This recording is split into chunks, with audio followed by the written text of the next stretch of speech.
All right, here we go. It is episode 70 of Stick to Hockey Live. Jason Martinez with you. Anthony DeMarco from the Fourth Period, thefourthperiod.com, at ademarco25 on Twitter. And we've got a bunch to talk about today, Ant. We're sitting here.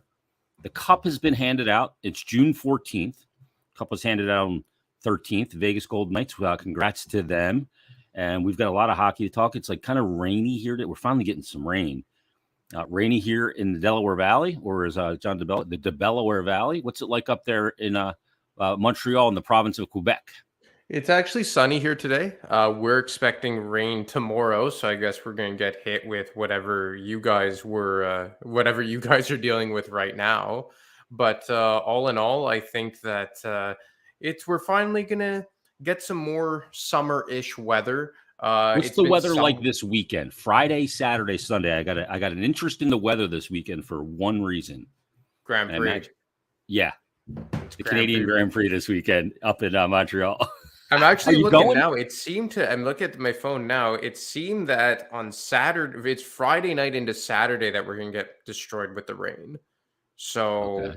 It might be a wet little race, but I know that Montreal is buzzing. It's always a great time downtown on Crescent Street and on Parc Jean Drapeau for the Grand Prix. It's one of the staples here in Montreal during the summertime, that's for sure. I'm a real idiot. You bought a new house. I should have been coming up there. We should be doing this show face-to-face today. I should be up there in preparation for Free Practice 1 coming up on Friday and staying at A. DeMarco's house. Me and my son could have come up. Dude, we talked about it a bit. I guess it never came to fruition, but you couldn't get the time off or what? No, time off. Kid me, it's the off season. I'm off. Yeah, book it for next year. We're coming up for the Canadian Grand Prix. I still have not seen an F1 race in person, but I digress. Let's start with the news, and the latest news is that the Flyers made a hiring yesterday to their hockey operations department. Did not see this coming at all. Philadelphia Flyers named Patrick Sharp as a special advisor to hockey operations. Sharp, he's going to handle, he's obviously going to be an advisor to Danny Briere and the hockey operations department. Also going to have a big, focus on player development with Flyers prospects. And we've talked about player development, and there's been a ton of turnover there. But did you see Patrick Sharp coming into the mix, coming from Chicago in the broadcast booth? Nope, completely out of left field for me. I started hearing whispers about it probably around 10:30, 10:45 yesterday morning. And then I got it corroborated with several other people. And all of a sudden you have Patrick Sharp named as the special advisor to hockey ops. And it happened right as I was sitting down in the chair at TSN 690 at the radio station. And I mean, look, it just goes to further indicate how much of the player development has been an issue in the eyes of Danny Briere and probably Keith Jones, and that they're really addressing it. Like the offseason so far has been about restructuring that side of the front office. Like you see Mike O'Connell, Ulf Samuelsson, John Riley let go. Shell Samuelsson. Did play here, but for a brief period. Shell Samuelsson, that's it. You see Riley Armstrong take over as director of player development. Nick Schultz gets an elevated role. And now you have Patrick Sharp come in, whose main task, as you alluded to, will be dealing with the younger players and helping in on the player development side. And aside from that, you get Alan McCauley now operating somewhat as the de facto general manager of the Lehigh Valley Phantoms. So it's clear that with the Flyers looking towards the future and in the middle of a rebuild, that they really are prioritizing what's going to go on in their development system and what will be going on in Lehigh Valley. Yeah, I had Alan's on today's, Flyers Daily episode. I taped him, I think, last Friday. A 40-minute conversation with him. He's a fascinating guy. He's a guy that scored 90 goals in his last basically 100 games in junior. Then he gets to the NHL and finds it's hard to score. That's crazy to me that he was the CHL player of the year playing for the 67s. And then he goes to the NHL, but he wasn't going to play that role there. And talking about today's athletes and everything. And now Sharp's a guy that ended his career in 2018. Here's the numbers on Sharp, by the way, for his playing career. He was drafted in the third round by the Flyers. He went a very today route to the NHL, not when he was playing. That wasn't necessarily the go. So drafted in the 2001 draft in 95th overall. He played 2 years in the USHL. Then he went to the University of Vermont for 2 years, and then joined the Phantoms in 2002, 2003. Was on that Calder Cup winning team as well. Played 66 games for the Flyers, and all said and done, 939 regular season games. He had 287 goals, 333 assists, 620 points, and played 749 games over 11 seasons for the Blackhawks. By the way, won 3 cups, had really good numbers in the playoffs in 130 some games, I believe. He had like 70 points. So he had a really good playing career, and he's the case in point to be patient with players developing, because he only played 66 games here. Was Hitch at the time, wasn't buying in on it. Hitch loved playing veterans, and that cost him Patrick Sharp. And that was a period of time where the Flyers really were not developing a lot of homegrown talent, right? Like at the tail end of the Bob Clarke era. Obviously, when you got into the Homer era, you saw the emergence of guys like Carter and Richards and Umberger. But with the exception of that 03 draft and maybe RJ Umberger, you weren't seeing a lot of guys come up. Like Yoni Pikkinen had a decent career. Randy Jones scratched the surface. And it's just crazy to think that one of the few guys that really turned into maybe not a star, but an upper echelon player in the NHL, who went on to be a core piece in Chicago's dynasty, winning 3 cups in 6 years, obviously not accounting for the off-ice stuff. But, you know, it's crazy that they traded him away, and for Matt Ellison of all sorts. And I believe a draft pick was thrown in there that turned into Ryan White. I believe Anthony Sanfilippo told me earlier today. We had a short discussion about it. So, I mean, it really is kind of like apropos and poetic that it comes all the way full circle here. And now a guy who was given up on way too early by the Flyers 18 years ago is now going to be giving a helping hand in the Flyers player development. Yeah. And, you know, we talked about player development. It's been a huge gripe and a huge issue for the fan base. The Flyers, you know, Flyers Twitter, if you just type in Flyers development, you know, there you'll find thousands and thousands of tweets about the inability to develop players properly on a good trajectory to the NHL to achieve and sometimes go beyond what they're capable of. And they have made a lot of moves, Ant, to change the development process, to change the way they approach development with players. I remember talking to Lappy earlier this year. I mentioned it with you on here, that we were talking about the young defenseman that came over, Emile Andre, who joined us on this show. And Lappy said, Danny wants all the guys to spend time with me here in the AHL to develop. And, you know, that is a different approach. Now, if you draft a player and he's just ticketed for the NHL, like Cutter Gauthier, he might be after this college season, then you usurp that. But generally speaking, that's the process. And this change in player development, look, it's got to yield results, but they're basically their admission now at this point that there was an issue, and they've done a lot to change it. And look, there are exceptions to every rule, like you just said with Cutter Gauthier. Will he go to the Phantoms next year? Maybe, maybe not. But if he jumps, he is a 5th overall pick. And sometimes those types of guys are exceptions to the rules. But where the Flyers are picking, you know, you have a 5th overall pick last year. You're going to have a 7th overall pick this year. It's not like you're drafting a generational talent that is a slam dunk to just leapfrog the AHL step in terms of development. And look, the Flyers have nothing but time right now, obviously within reason. But I think this year and next year, you're not really going to be looking for the Flyers to, you know, contend for a Stanley Cup or anything like that. You're still trying to figure out what you have. And I think that this year specifically, the Phantoms aren't going to see a lot of graduations from the NCAA or junior. I think it's only Ethan Sampson and J.R. Avon, I believe his name is, that are going to be graduations from the CHL. And then obviously you get the defenseman that they acquired in the Ivan Provorov trade coming over. But beside that, it's a lot of the same cast of characters, also assuming what they do with the RFAs, Wyatt Wiley being one of them, and I believe Jackson Cates being another. But I think this is a good opportunity for the existing players who are coming back from last season to try and further their development. And if they can't get it together, I think this time next year, the pressure will be on when you're going to have a new wave of guys, maybe from the 2021 and 2022 drafts, that are going to be making their way into the AHL system. One of the things, Ant, that, you know, kind of reared its head once again yesterday was the fact that he's a former Flyer. You know, I put out when the news broke that, you know, Patrick Sharp was coming in the role and blah, blah, blah. And I got a response from Yambag021, Yambag. And he said, why is it always former Flyers? I'm getting flashbacks that we wanted the Flyers to clean house of all the old boys network. Now it's just not as old boys. And, you know, I responded to that and said, it's not always former Flyers. Plus Patrick Sharp, you know, played 939 games, won 3 cups, 749 games for the Blackhawks, and he played 66 games here.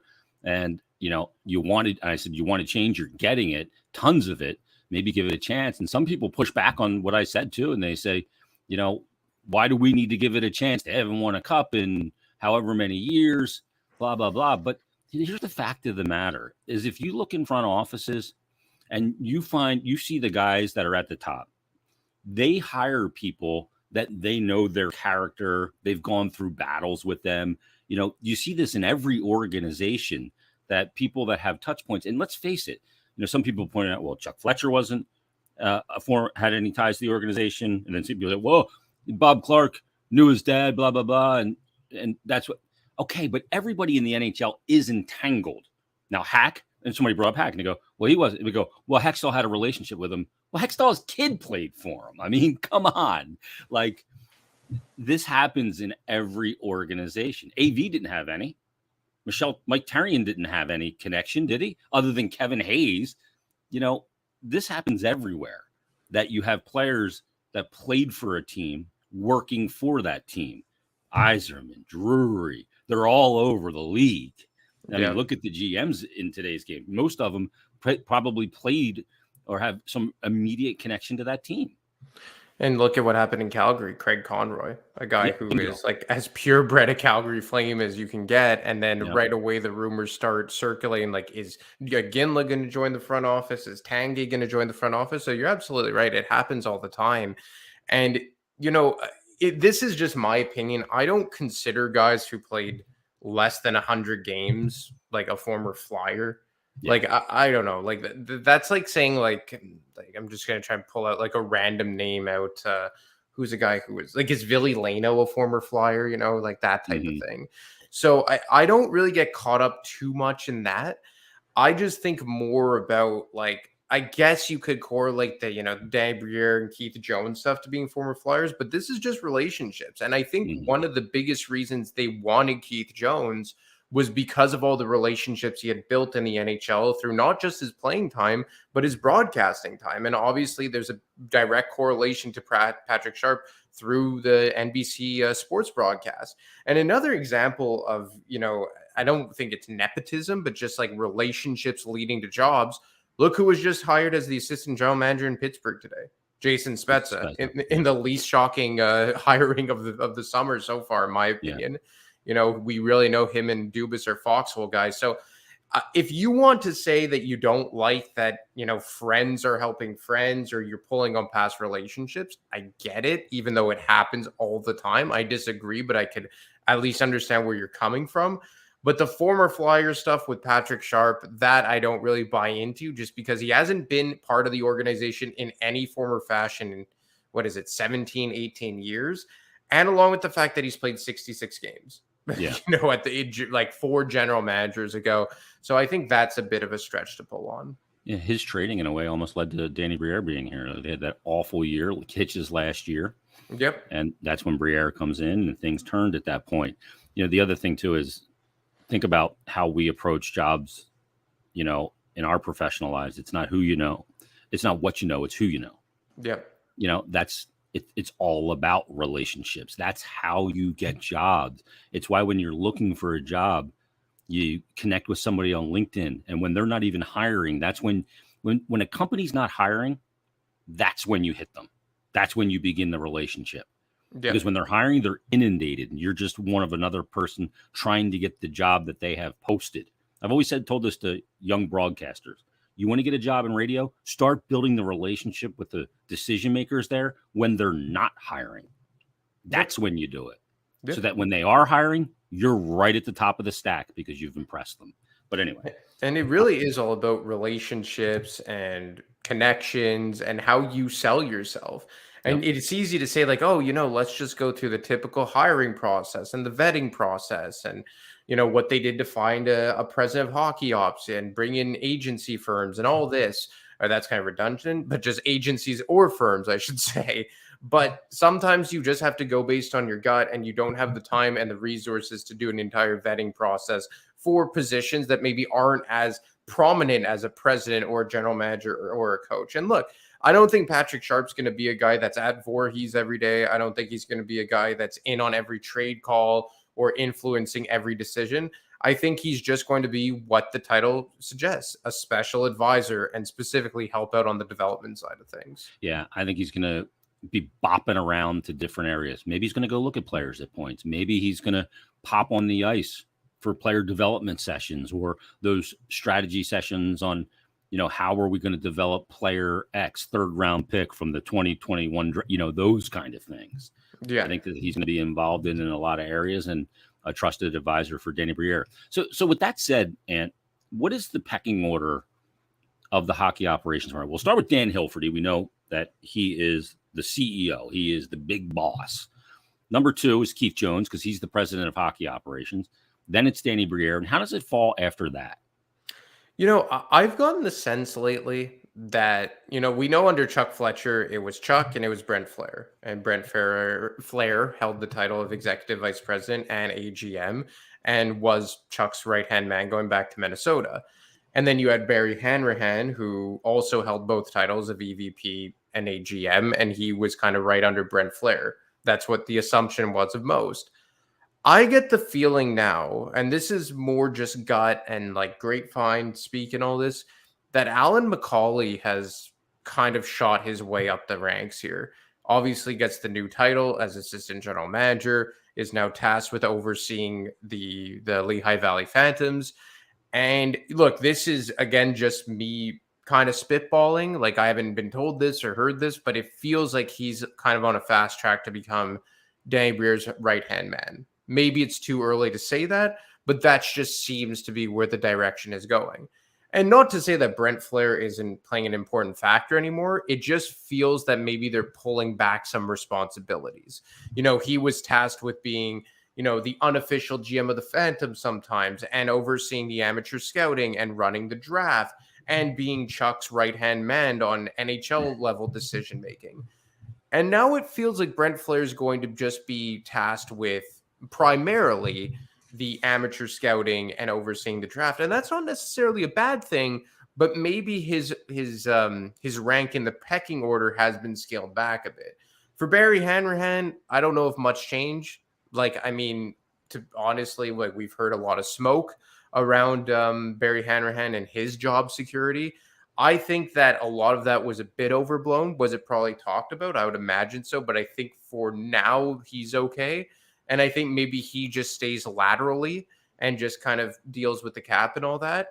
So I think that after Briere, you'd probably have McCauley, you would have Brent Flair, then Hanrahan, and then you have Tom Minton somewhere kicking around as well. So Tom Minton, I think his actual title is Director of Hockey Operations, if I'm not mistaken. And then you have Ian Anderson and so forth. So, it feels like Alan McCauley is the guy that's right under Danny Briere and Keith Jones right now.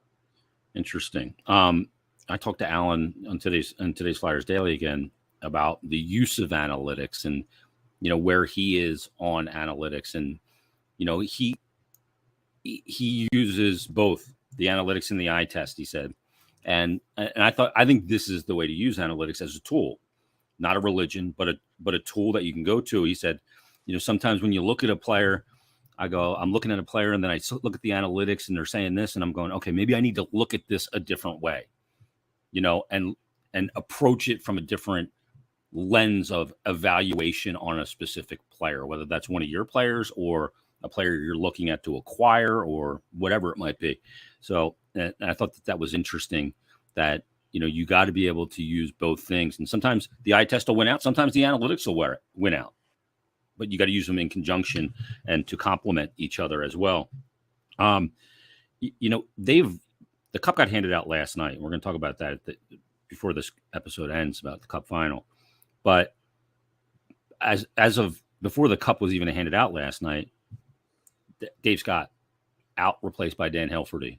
Chuck Fletcher's out, replaced by Danny Briere and Keith Jones. You've got a whole new player development department.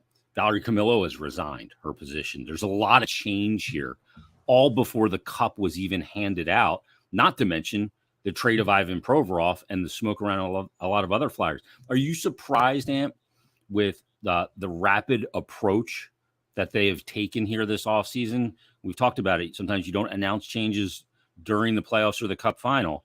The Flyers have had significant change, and the cup just was handed out last night. I think off the ice, it was somewhat expected. I think on some level, some people were expecting bigger changes, like Brent Flair and Barry Hanrahan to be gassed as well.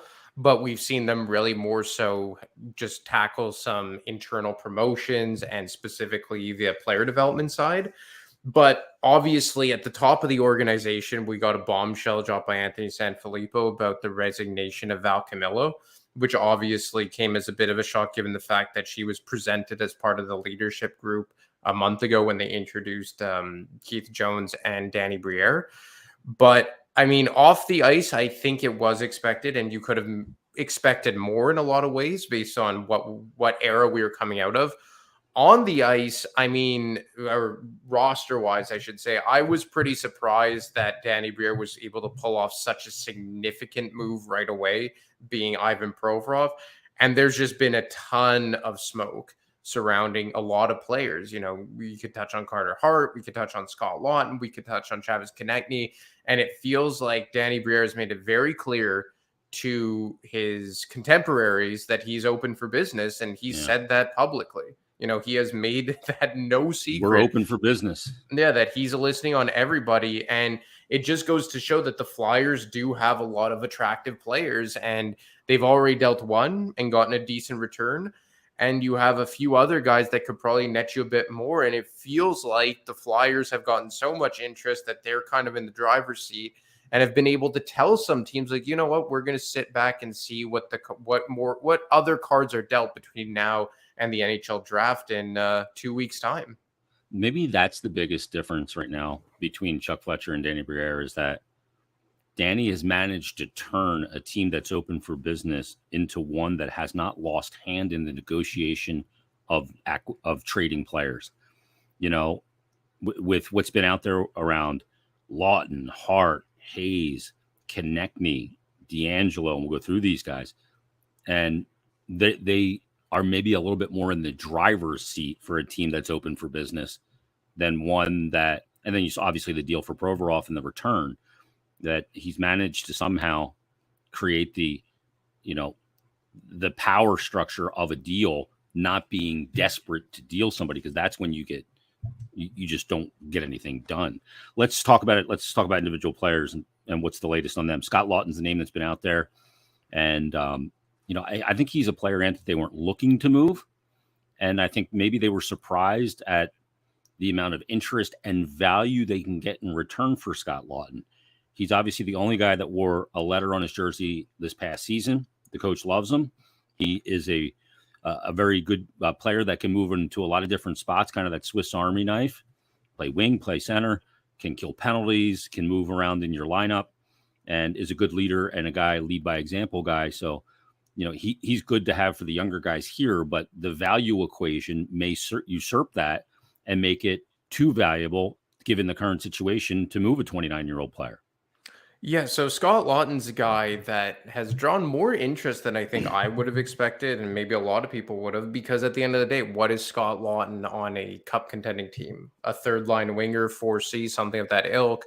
But obviously there are a lot of intangibles that come along with Scott Laughton. And as you just alluded to, what was indicative of that was him being the only guy to wear a letter under John Tortorella's first season behind the bench in Philadelphia. So the latest I've heard on Scott Laughton, and as I tweeted about over the weekend, there were teams that showed interest in him. I think the teams that showed the most were the Ottawa Senators, the Toronto Maple Leafs, and I even believe the Pittsburgh Penguins. And I believe Elliot Friedman alluded to this, that once upon a time, believe it was 2 trade deadlines ago, Kyle Dubas came close to requiring Scott Laughton when he was the GM of the Toronto Maple Leafs, when Laughton was on the expiring deal before he signed the 5-year extension with the Philadelphia Flyers. So I think, trading him to a division rival, even though at this point, who really cares? You're in a rebuild. There are no real rivals when you're in a rebuild, is obviously maybe a tough sell from an optics point of view. But I think it's more, what would Pittsburgh be giving up? And I think the only thing that Pittsburgh would really have that would intrigue the Flyers is their first round pick. I believe it's number 15, 14 in that range. And I don't know if Pittsburgh's willing to do that. In the case of Toronto, I was told that they have turned down late round, first round picks for Scott Laughton. And I haven't been told this specifically, but I've heard through the grapevine that that was Toronto's first round pick that is actually belongs to Boston. And then Ottawa's the interesting one. Boston's round pick. Yeah, Boston's first round pick that they acquired from Washington for Rasmus Sandin, and Washington acquired for Dmitry Orlov. So that pick Penguins is 14th, by the way. But Penguins is 14th. So I think that the 14th pick would move the needle for Scott Laughton, but I don't know the 28th would at this point. And then Ottawa's interesting, right? Because they don't have a lot in the way of draft capital this year. Next year, they have the 2024 first round pick. A lot of their prospects who are worth a damn, I think, have already graduated to the NHL. I've heard some chatter that any one of their prospects, with the exception of Ridley Gregg, would be up for grabs. My eyes kind of go to Tyler Boucher and Lassie Thompson. I'm not sure if that gets it done from a Flyers point of view. I think that they would want to hold out for a Ridley Gregg. But if you're looking at an Ottawa, I think it's more of prospects that are maybe close to being NHL ready as opposed to draft capital, just because I don't think Ottawa has a draft pick in each of the first 2 rounds this year. Yeah, one of them was probably in that Chychrun deal.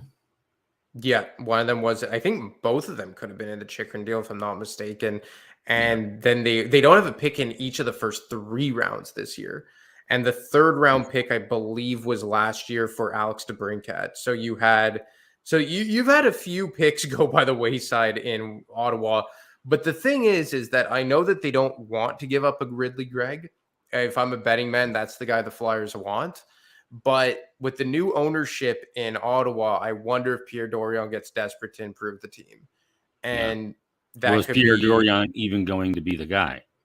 That's it. And, he got a bit desperate last year, and he goes out and takes a big swing on Alex DeBrincat. And, I mean, did it work? Didn't it? Is he going to sign? Who knows? But are you going to take another big swing on a Scott Laughton?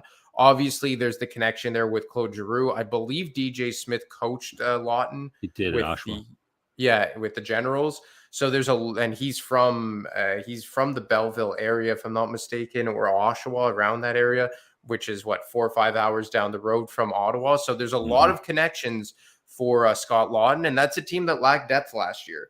When Josh Norris went down and you had to bump Shane Pinto up into their top 6, I think it was the depth forwards that really kind of did Ottawa in, aside from the defense and the goaltending, but from a forward perspective. So a guy who can play center, play wing, can kind of move up and down your lineup. I think Scott Laughton would check a lot of boxes. Obviously, a young team, you could always use an extra veteran who can play a decent role. So I think Ottawa's the team that shows the most value, but it's a question of do they? They don't have the draft capital, and do you have the right prospects to move the needle? I can't see Penguins swinging that deal with the 14th overall pick for a team that desperately needs to restock the cupboard. You got a good draft, and they're going to trade 14. That would be, if the Penguins offered that, Dubas is on the phone. I run to Pittsburgh with a contract to sign that, and I run right to the league central registry to put it in for the 14th overall pick. Then you'd have 7, 14, and 22. Yeah, that'd be insane. That would be insane. And I think that maybe it feels like they've told teams, come talk to us at the draft again. So I think that from a Flyers perspective, they're saying, we don't have to trade this guy. And look, I'm not saying anything profound here or revolutionary. We know, Free just talked about it. You've talked about it. ASF has talked about it.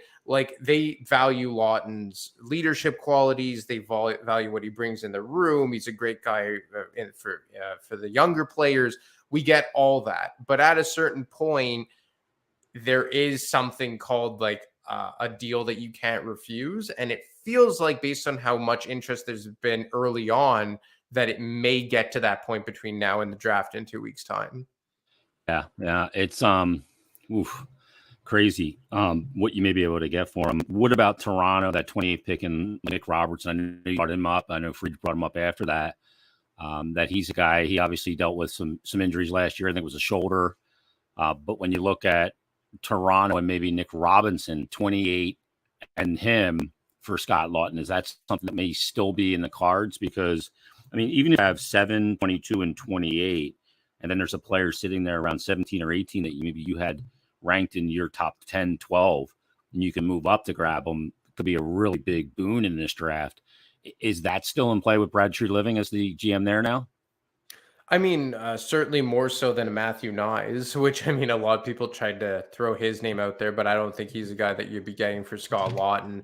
I think Robertson is more realistic. I don't know if Treliving would want to give up Robertson and the first round pick. I know that the Flyers, well, they turned down a late first round pick. It makes sense that it's Toronto. I mean, Toronto with the Boston pick.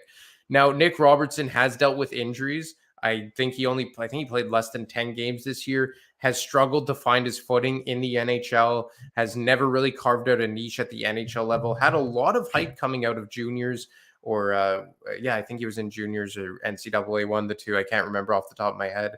But I think that he would check a box for the Flyers because he's a left wing, a position that the Flyers aren't especially deep at. He's a guy with high upside and maybe a reclamation project that, I mean, the Flyers are in a position to take risks on that and take on chances similar to a Owen Tippett, but maybe to a less extreme. And you would also get that 28th overall pick, which, yes, it's a late first round pick, but obviously we know that draft capital this year is much more important than years past. So if I'm Philadelphia, I would imagine that I would take that deal. I'm not sure if Toronto is there yet, but maybe by the time you get to the draft, which seems to be their end goal here, where they're going to string out a lot of this to the draft to see how desperate teams are and kind of try and incite a bidding war. Yeah, I mean, crazy. You know, the notion of building through the draft and, you know, Vegas, the way they did it. We'll get to that coming momentarily. But let's get to Travis Konechny, because I saw his name yesterday. I logged on to Twitter, and I see on the right-hand side trending, and I see Travis Konechny, and I'm going, that's the name that, why is TK trending? What's the latest there? Well, I think Pierre LeBeau wrote about it. Kurt, I forget his last name. I tagged him in the tweet, but Kurt something. I'll get it soon. They both alluded to Edmonton being in on Travis Konechny over the weekend. I checked in on it, and I was told that they've shown decent interest. I've heard Philip Broberg's name as a guy tossed around as a potential return for Konechny or as part of a potential return. The Flyers want more. Obviously, Broberg's a guy who I believe he was drafted in 2019, 8th overall, has kind of been on a downward trend lately, was kind of in and out of the Edmonton lineup, depending if they were playing 60 or 70, has kind of been surpassed on that left side by Nurse and Matthias Ekholm and even Brett Kulak at times. So, I mean, I don't think an official offer was submitted from the Edmonton Oilers involving Philip Broberg. And I don't think that there's been any offer to this point that the Flyers have considered can't miss for Travis Konechny. But Edmonton seems to be the team that's the most hot and heavy about him. They're a team that could use help on that right wing. You know, down the middle, they're obviously stacked. On the left wing, you have guys like Zach Hyman, who plays his offside, and Evander Kane.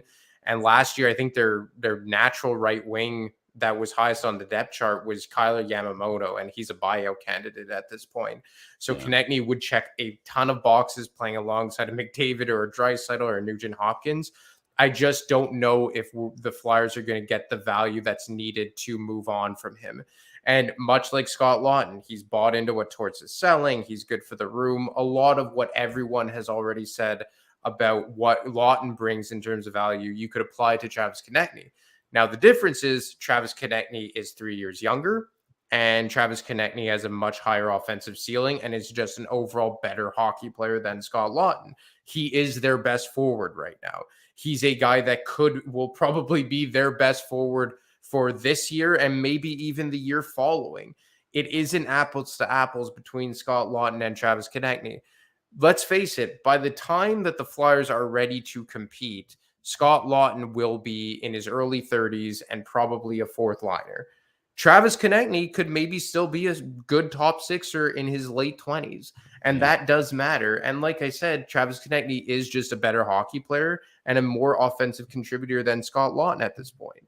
And the contract, again, like Scott Laughton, is very digestible at 2 years at $5.5 million.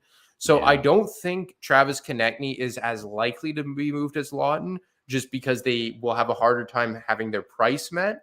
And I think it's a tougher sell moving on from Konechny because of the caliber of player and because of the age.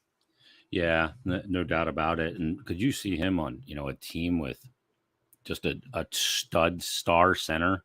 45 goals minimum. Yeah, I mean, he's a 75-point player in that situation. Yeah. On a team with depth and an all-star center. That's I think that's what he would be at this point in his career. And for $5 million on the cap, forget about it. Yeah. Jeez. Let's talk about Carter Hart, the latest here. Another one of the guys. There was a lot of smoke around Carter initially. It's kind of calmed down a bit. Why has it calmed down a little bit? It's calmed down because of Hockey Canada. And Frank Saravalli alluded to it last Friday on Daily Faceoff Live, I believe it was, that teams are pumping the brakes until they get some clarity on what happens in Hockey Canada. What the results and what is unveiled for Hockey Canada ends up being, who knows at this point. But it does feel, based on everybody I've talked to, and as Frank Saravalli has alluded to, that until we figure out what exactly is coming, the decision from the NHL, the London Police, the Hockey Canada itself, I don't know if we're going to see a Carter Hart deal. Now, the smoke was real. Obviously, me and Dave Pagnotta were the ones who put it out there. There was a ton of interest on Carter Hart. There continues to be a ton of interest on Carter Hart. There still is negotiating on Carter Hart.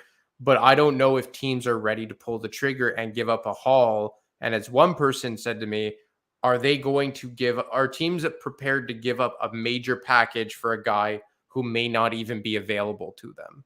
Yeah. And that could say, you could take that for however you want it.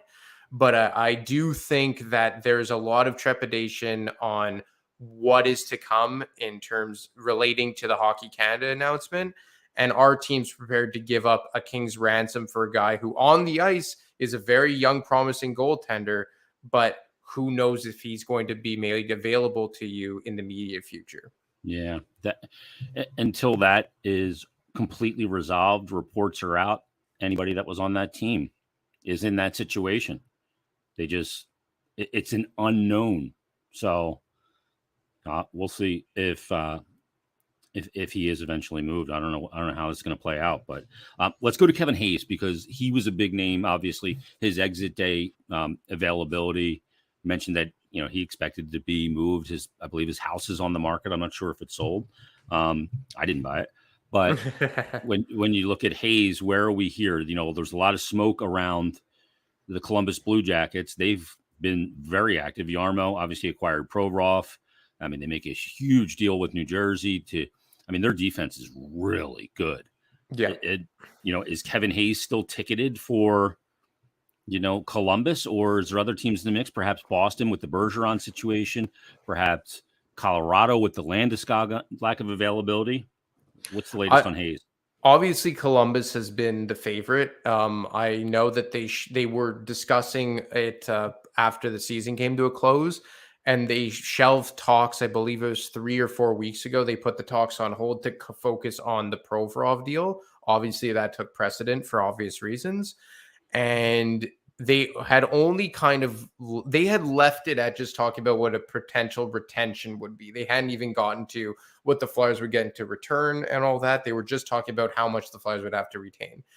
I know that the Flyers were expecting to revisit those talks. I'm not sure if they have, because as you alluded to, the Blue Jackets just added $11 million a year onto their salary cap for next season. Yep. Between Damon Severson and Ivan Provorov, it accounts for $11 million.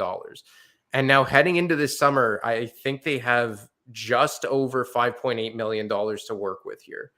So I don't know if they're going to be able to invest X amount of dollars into Kevin Hayes. Now, to be fair, they have 12 forwards under contract.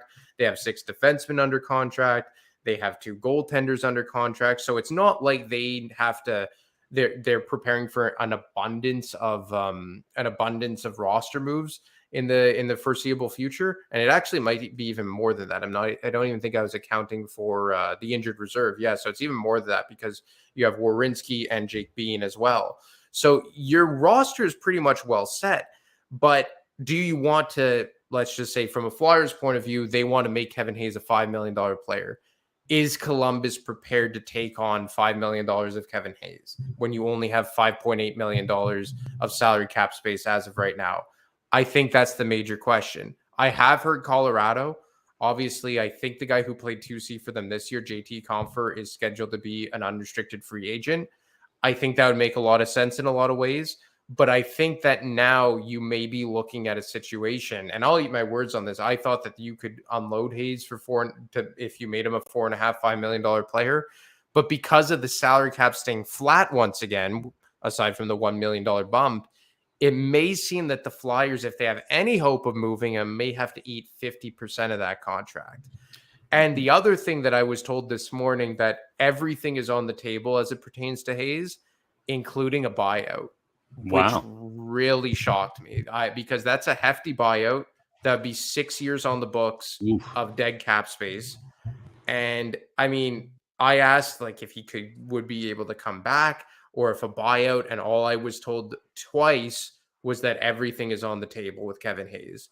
So if you're buying out Kevin Hayes, that's indicative of how much you think he isn't part of the solution here and how much of a penalty you're prepared to swallow, because that would be 3 years where it's 2.2, 4.75, and 4.75, and then 1.6 for 3 years of just dead money completely. So I was shocked to hear that they would consider a buyout, but I guess it's just tales of the times with the flat salary cap.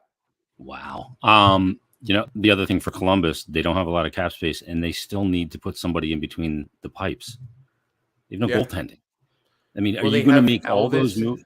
Yeah, Elvis is there. I mean, they trade Corpy, right? They trade Korpisalo.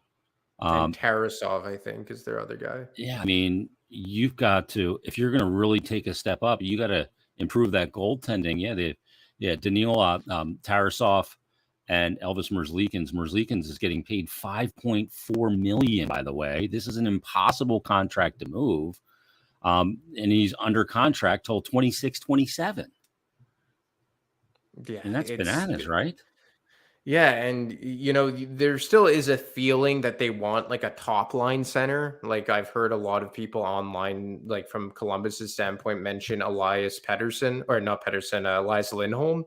Yeah, and if you're adding Kevin Hayes for even $4 million a year, like that's a guy that you would presume is going to be playing on your second line at that ticket, maybe your third line. And I look at Columbus's roster, and they have a few guys like in that range, in that mold, with Corrali at 2.5, Jenner, their captain, at 3.75, Jack Roslovic at $4 million.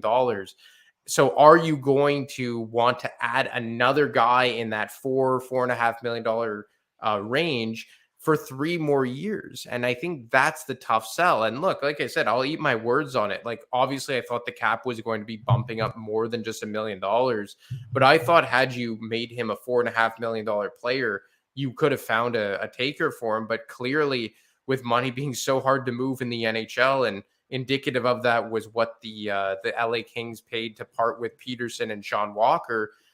I mean, it's gotten the Flyers at least considering everything on the table, and that includes a buyout, and it would be a hefty buyout. Yeah, and then, I mean, after this next season, too, you also have Cole Sillinger that's going to come off as ELC. He'll be restricted. He's going to get a bump.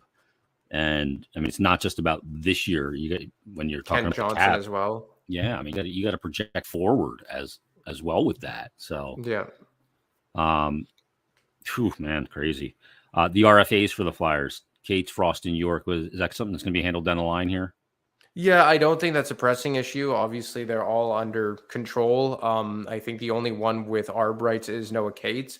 I think that's something that will be, tackled at the at the NHL draft when all the agents are present and whatnot. Not to say they'll get done at the draft, but I think the ice will start to get broken at the NHL draft, and those deals will probably come down the pike. I would say in July at some time. Like, I mean, are any of those guys going to get major deals? Like, I think you're going to be looking at a bridge deal for Cam York, probably something in the form of what we saw Travis Sanheim get 2 summers ago. Or no, it wasn't 2 summers ago. I think it was 3 summers ago. Which one was it?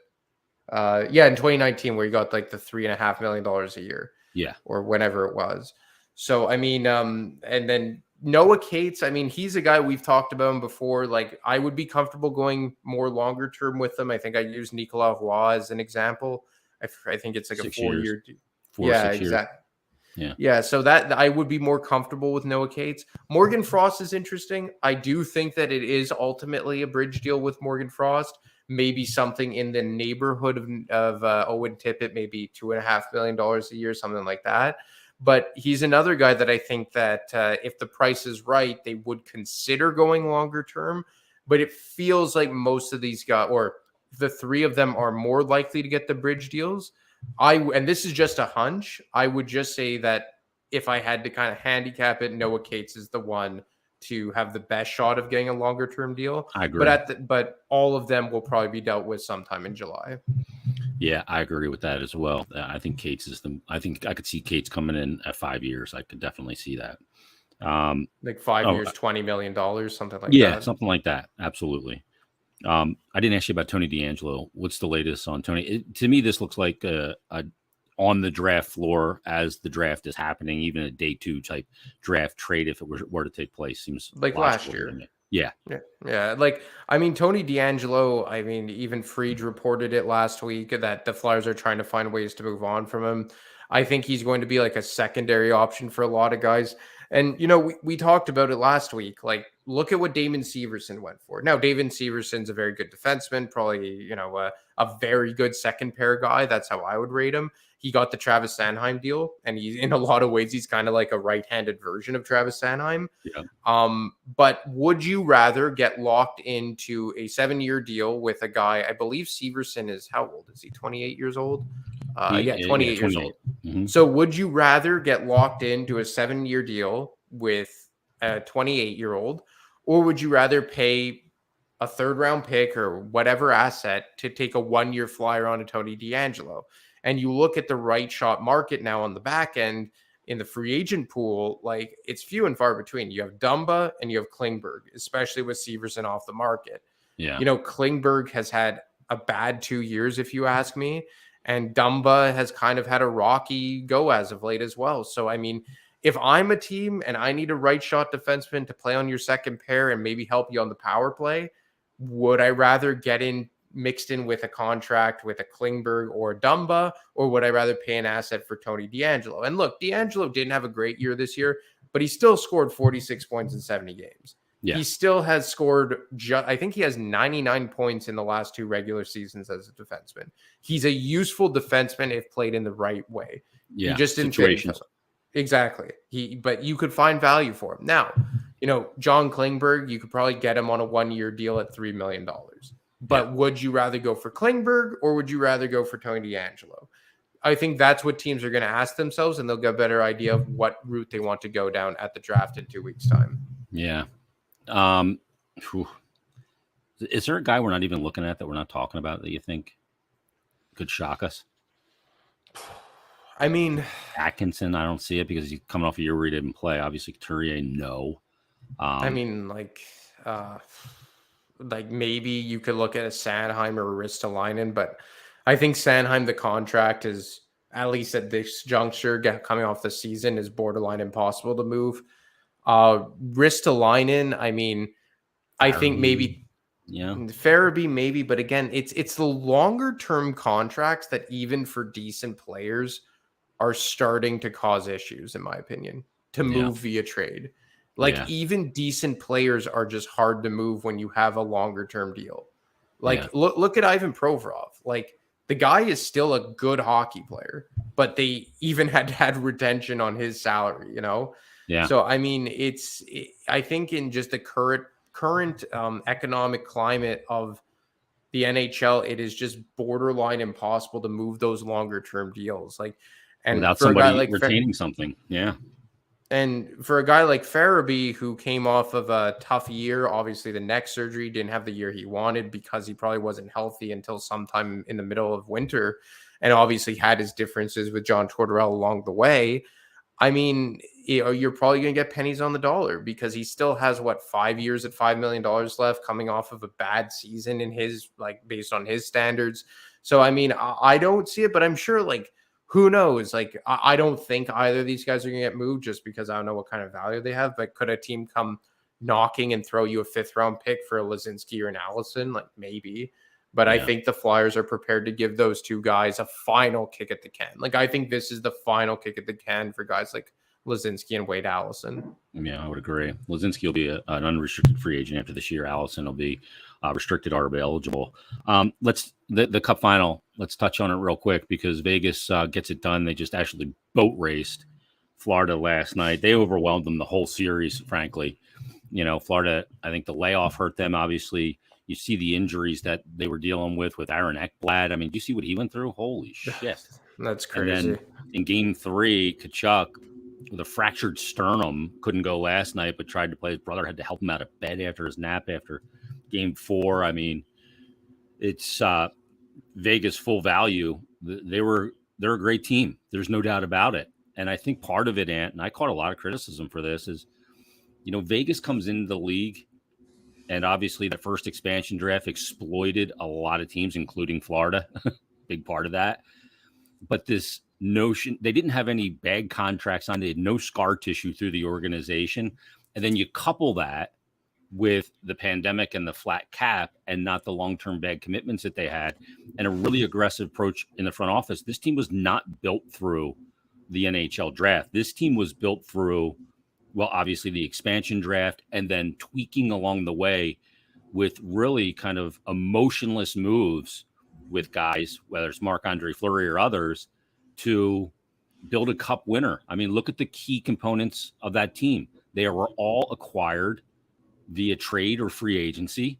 And I mean, from Pietrangelo and, you know, Jack Eichel, all these guys, it's the team that they built. They earned the cup. And look at some of the guys they threw overboard along the way. Yeah. Like they had some blunders along the way. Like you look at, Cody Glass. You know, what they like, let's just say the trade for Evgeny Dodonov blew up in their face. And then the trade that they tried to trade him to Anaheim and then it got circumvented. And, you know, you trade Nick Suzuki to bring in Max Pacioretty and then you throw Pacioretty overboard to the Carolina Hurricanes. You look at guys that they moved on from early on, like a Nate Schmidt or Alex Tuck and who's the other guy? David Perron. Like, this was a team that had a lot of turnover, and at times they looked goofy doing it. Like, it wasn't too long ago that teams looked heartless. Yeah, heartless. You know, this isn't NHL 23. This isn't a video game.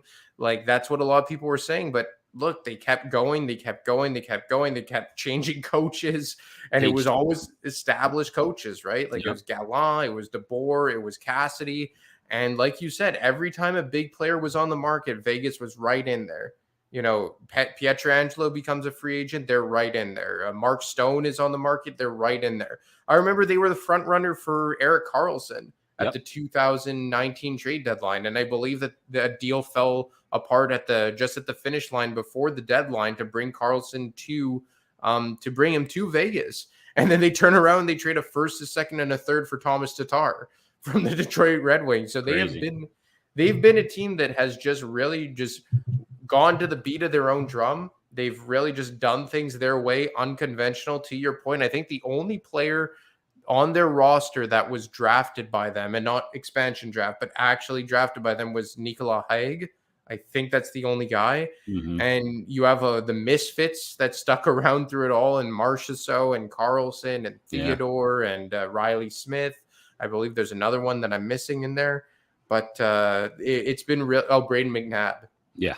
That's another one. And you look at that back end, man, you get the size, the composure, and the experience, and obviously the talent. Like, you have 2 number 1 defensemen on that back end in Theodore and Pietrangelo. You have good veterans who have been there before, and a guy like Martinez. I really like Braden McNabb, some youth and White Cloud and Nicolas Hague. just a really good team, and they do it with Aiden Hill between the pipes. And I don't know if you saw the tweet today, but someone pulled it up from when they acquired Hill from the Sharks last summer, and someone responded with "Awesome, plan the parade." So that was a pretty funny receipt. I believe it was on Daily Faceoff's Instagram page. So that gave me a good chuckle this morning. Yeah, that's amazing. But yeah, some shrewd moves, and they go out in the offseason. They've been shrewd with their coaches as well. Gallant, obviously, DeBoer. They end up with Bruce Cassidy. Bruce Cassidy watches the Boston Bruins set an NHL record for regular season, but he wins the cup. The Bruins go out in the first round. That's another storyline of this whole thing. And I saw Drew Livingstone put out this tweet. He says, "You simply don't win a cup without an elite top pair defenseman." Here's the guys from this year's Vegas Golden Knights all the way back to 2007. Pietrangelo, Makar in 2022, Hedman in 20 and 21 with Tampa Bay, Pietrangelo with St. Louis in 2019, Carlson with the Washington Capitals. He has Letang here in 2017, but he actually wasn't healthy, so he didn't play. So that's the one exception. Yeah, but Letang in 2016, Duncan Keith in 2015, Doughty, Keith in 13 and 14, Doughty in 2012, Chara for the Bruins in 2011, Keith in 2010, Letang in 2009, Nick Lidstrom in 2008, and Scott Niedermayer in 2007. And Chris Pronger. Yeah. So it's pretty darn wild, And I think the other thing, and this is the only reason why, and this is obviously a bit of a stretch because these guys aren't cup caliber defensemen yet, but you look at Sanheim, you look at Ristolainen, two guys that maybe were signed to contracts that, given the state of the franchise, shouldn't have gotten them, and two guys that at times have been whipping boys, easy enough for me to say, from two separate sides of the fan base, like the Sanheim camp and the Ristolainen camp. But I think that they're both can play good integral parts for this organization with younger defensemen. And you look at all those teams that won the Stanley Cups. Like you look at the Chicago Blackhawks, and yeah, they had Keith and Seabrook, who were upper echelon defensemen at that time. But you had veterans like Brent Sopel, you had veterans like Nick Boynton, you had Johnny Oduya, you had Nicholas Hjalmarsson. Then you look at the LA Kings. Like I remember they brought in Robin Regeer, they brought in Willie Mitchell. They had a guy already on their team like a Matt Green. The Pittsburgh Penguins, you bring in Ron Hainsey, you bring in Trevor Daley.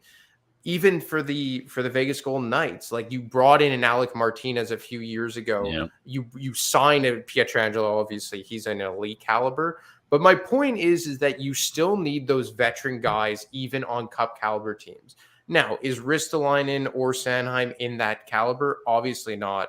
But I do think it is important to have those veteran guys who could play top four roles with younger guys, like with a Ronnie Adder, with a Zamula, with a York. So, I mean, at least with the Flyers, they're going to try and have those types of guys on the roster, because I think that when you saw guys like Provorov and Haig, that Robert Haig, that is, and Gostisbehere and Sanheim coming up 5-6 years ago, they didn't have that. And that was one of the reasons that caused for the lack of development at times. Yeah, that's amazing. Pietrangelo, a Hockey Hall of Famer? I think so. I love Alex Pietrangelo. Yeah, I mean 2 cups now with 2 different teams. A gold medal. Yeah. A World Cup of Hockey. Yeah, I mean, I don't think he's ever won a Norris, which obviously you can knock against him. But for me, he's been my favorite defenseman going back to, my buddy Chad will laugh about this because back when we were in high school, I'd always say how much I loved Alex Pietrangelo. But he's been my favorite defenseman for the last 12 years or so. I love the way he plays. Very smooth skater. He's composed. And in early on of Ivan Provorov's career, I thought he had like a Pietrangelo type of game. And obviously he never came close to Alex Pietrangelo. But I think Pietrangelo was a guy who really benefited from getting a partner like Jay Bouwmeester earlier on in his career. And they were such a good pairing together in St. Louis. They played together at the 2014 Olympics with Team Canada. They played together, I believe, as well at the 2016 World Cup of Hockey. They were obviously the top pair for St. Louis when they won the Stanley Cup in 2019. I think he is. I think he's a top 5 defenseman of the last decade in the NHL, and 2 cups, a gold medal, World Cup of Hockey. I'm not sure if he won. Yeah. Yeah. I think I think he won the World Juniors too. So, I mean, for me, he's an absolute Hall of Famer, but obviously it's a very subjective thing and topic. Yeah, no doubt. I think he'll end up there as well. And who knows, the way that Vegas is built, they could go for another run next year. And congratulations to Jack Eichel too, by the way. He gets out of Buffalo and the stink of losing. That's, to me, that's why you don't tank. Look at all the players that left. Really good players. Ryan O'Reilly had to get out of Buffalo because the stink wore on him so bad. Jack Eichel, obviously there was issues with medical and the procedure that he wanted done, they wanted done, blah, blah, blah. And there's other players, too, out of Buffalo that had to get out of there because the losing just wore them out. Eichel becomes the first $10 million+ player to win the Stanley Cup. First one ever. Yep. And who would have thought that, let's say, a year or two ago, we'd be saying that Eichel won a Stanley Cup before Connor McDavid? Yeah. And Austin Matthews. Yeah. That is bananas. It's crazy. He was good. He was good. You know what? I think that once upon a time, there was an argument to be made that he was a better player than Austin Matthews. Right before the pandemic, I thought Jack Eichel was really hitting his stride. Obviously got destroyed with injuries, the trade, the surgeries, all that. But, I mean, he really showed up and he played well. Was he a superstar far and away Conn Smythe winner? No. Marchessault won the Conn Smythe. But I think he proved to everyone that he's worth his contract and that he is a number one center. And I mean, I think at times he's shown elite play. He's not quite there yet, but in my opinion, he's a top 10 center in the NHL. Nolan Patrick as a member of the Vegas Golden Knights. I don't want to dogpile on Nolan Patrick. I mean, I it's crazy that this guy is still being talked about in Philadelphia 2 years post being traded. And how many games has he played since leaving the Flyers? 25. 12? He's got 2 goals and 5 assists. In 25 games. Yeah. 4 years, a 4-year NHL player total. Missed this whole year again. Obviously missed the whole year with the Flyers in 1920. He's played 222 games. He's got 32 goals, 45 assists, 77 points. That's crazy. Number 2 overall pick. I mean, I think the talent was all there and everything. But the motor, I don't think the belly is there with him. Last thing, and we'll wrap up here. I just wanted to send out, I didn't want to put a tweet out or anything, but to all the athletic writers that cover this great game of hockey that got let go, I'm outraged for you because I think it's bullshit. I think, when they sold, obviously, the New York Times, you kind of saw the writing on the wall. I think the strategy now with the Athletic is off. I think it was always about local writers covering games in a very unique way. And I understand the NFL and EPL is their highest area of traction. But there's a lot of talented writers that lost their job in the last week or so. And I feel for you because I lost my radio job. I know what it's like. It sucks. You don't know what's next, but I don't like what the Athletic did here. You see it year in and year out. Boy, they are as ruthless as they come. And, it didn't stop there. I mean, we felt it up here in Canada too. Bell Media, they shut down TSN Radio 1200 or was it 1260 in Edmonton? Just closed the station, went off the air at 11 a.m. And I think a lot of Americans will know the name Jason Greger as he hosts the DFO Rundown with Frank. Yeah. And he's an awesome host up here and just completely closed down that station today abruptly. And also, what's his name? Sean Simpson. That's it. Sean Simpson was laid off today as well as one of the morning hosts in TSN 1200 in Ottawa. And he's obviously a former draft pick and in the NHL, former goaltender. And he's done a really good job. I've had him on my podcast before. I've been on their show before. Yeah, I know. And, it sucks because obviously people know now that I do part-time work with TSN 690 in Montreal. So this is something that kind of hits close to home for me in a lot of ways. And, for all of us trying to make a living here in sports media, it sucks that even when you're doing a good job, the rug could be pulled out from under you. And it's just not fair. And I don't, like you said, I don't like the strategy. I don't know where AM radio in Canada is going. Obviously, I would imagine the dodo bird, I will tell you that. Yeah. This may be like the big stations. It's a very, as you know, man, you have much more experience in than I. It's a very, it's a top heavy profession. And although there's not a lot of room for the little guys.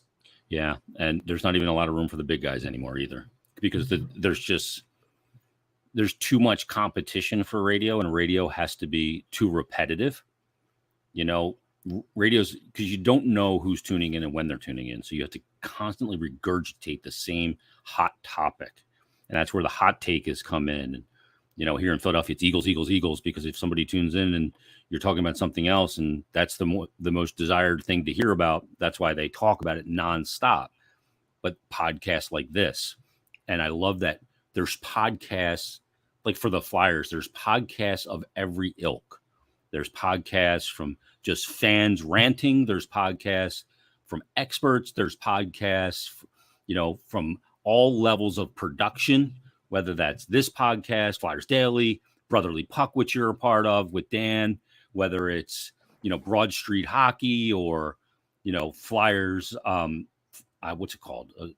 Locked On with Russ. Yeah, Locked On Flyers. That he does, and that Locked On Network. And there's so many different, whatever you're in the mood for, it's out there. There's great content for you. Just because it's not on the radio, just because it's on the radio. I said this to my old radio partner, Harry. Just because you're on the radio doesn't mean I'm listening on the radio. So that's it. There's and great depends like the time slot too. Great alternatives. So for all those athletic writers, we're feeling for you here, and we hope for the best for everybody to land on their feet and continue their profession. And the other thing too is you know, there are transferable skills to other industries as well if you choose to do that. So just because you've been covering sports doesn't mean you can't do something else. So to all those guys, best of luck. So we'll wrap it up there, Ant. Well, we went over an hour. We haven't done that in a while. I mean, June 14th, we're going over an hour. Bananas. But this has been a special edition of Stick to Hockey Live, episode 70. Follow Ant on Twitter at ADeMarco25. Also on the great website with Dave Pagnotta and all the guys up there, and Ant's work there at thefourthperiod.com. Everybody, thanks for listening. Thanks for watching. Leave us a 5-star rating and review, and we'll talk to you next time on Stick to Hockey Live.